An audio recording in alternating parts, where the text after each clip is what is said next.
जय श्रीमन नारायण। जो टिप्पणी मैं देने जा रहा हूं वह रामानुज दास श्रीमन गट्टू वेणुगोपाल स्वामी द्वारा दी गई है। अध्याय 18 मोक्ष संन्यास योग श्लोक 8। दुःखम् इत्येव यत्कर्म कायक्लेश भयात् त्यजेत् सकृत्वा राजसं त्यागं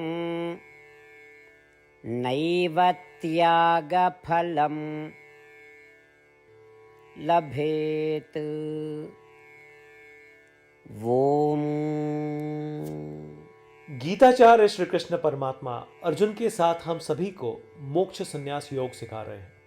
परमात्मा कह रहे हैं, अर्जुन, कष्टदायक और शारीरिक कष्ट देने वाले निर्धारित कर्मों या वैदिक कर्तव्यों का त्याग करना राजसिक त्याग कहलाता है। ऐसे त्यागों से कभी अच्छे परिणाम नहीं मिलते और ज्ञान में वृद्धि नहीं होती। ऐसा कहकर श्री कृष्ण परमात्मा यह स्पष्ट कर रहे हैं कि शरीर के लिए कष्टदायक होने के भय से अपने धर्म और कर्तव्यों का त्याग करना राजसिक त्याग कहलाता है और ऐसे त्याग से कभी अच्छे फल नहीं मिलते।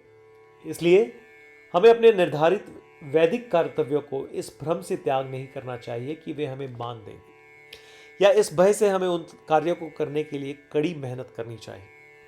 अपने वैदिक कर्तव्यों का उचित पालन करते हुए तथा श्रीमन नारायण की प्राप्ति को अपने जीवन का लक्ष्य बनाते हुए और केवल श्रीमन नारायण की शरण ग्रहण करते हुए हम श्री कृष्ण परमात्मा के वचनों को श्लोक के रूप में यथावत दोहराने का प्रयत्न करें।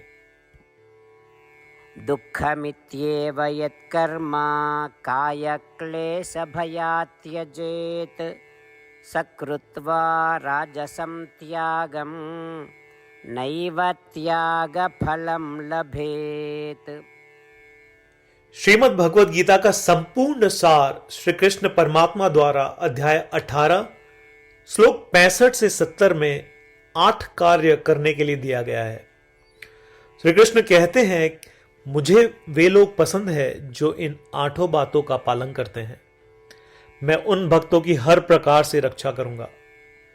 श्री कृष्ण परमात्मा द्वारा बोली गई संपूर्ण भगवद गीता को सुनने के बाद अर्जुन कहते हैं, करिष्ये वचनम तव, जिसका अर्थ है, कृष्ण, मैं वैसा ही करूंगा जैसा आप कहेंगे।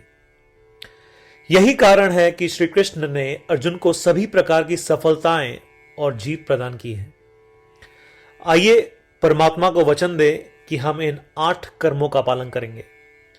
ऐसी कोई पूजा, तप या यज्ञ नहीं है जो परमात्मा को यह शब्द देने से बढ़कर हो।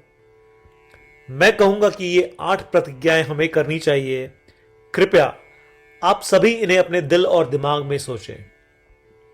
इस प्रकार श्री कृष्ण को अपना वचन देते हुए आइए हम सभी श्री कृष्ण के सुंदर चेहरे को खुशी से चमकते हुए देखें और आनंद का अनुभव करें।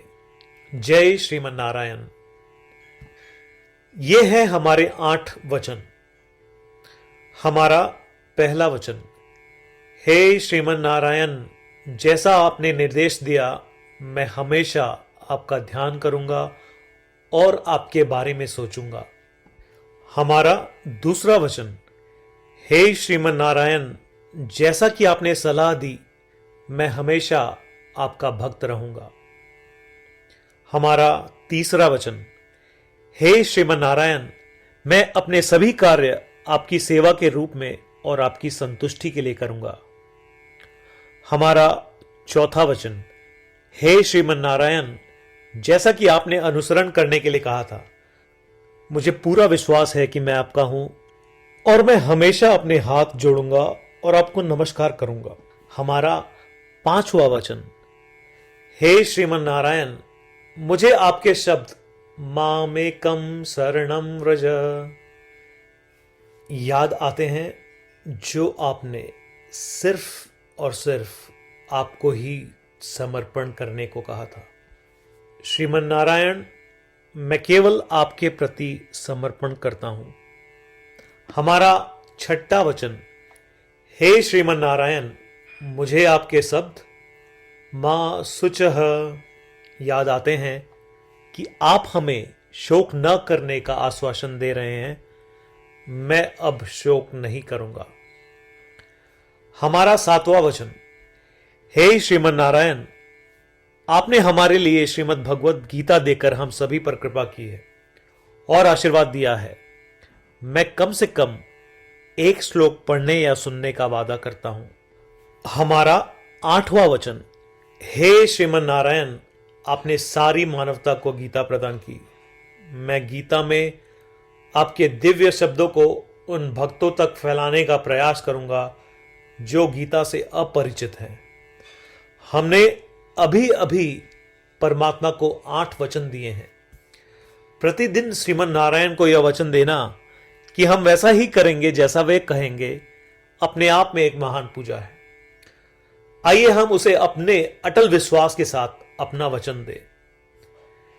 श्रीमन नारायण करिष्ये वचनम तव, जिसका अर्थ है, श्रीमन नारायण, मैं आपके निर्देशों के अनुसार कार्य करूंगा। सर्वम श्री कृष्णार्पणमस्तु। जय श्रीमन नारायण।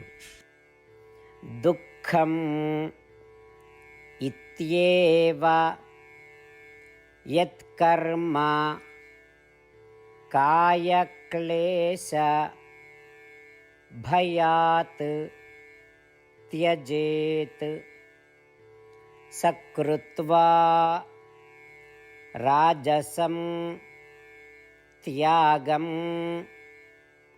नैव त्यागफलं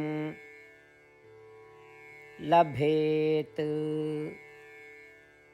ॐ दुःखमित्येव यत्कर्म कायक्लेशभयात् त्यजेत् सकृत्वा राजसं त्यागं नैव त्यागफलं लभेत्।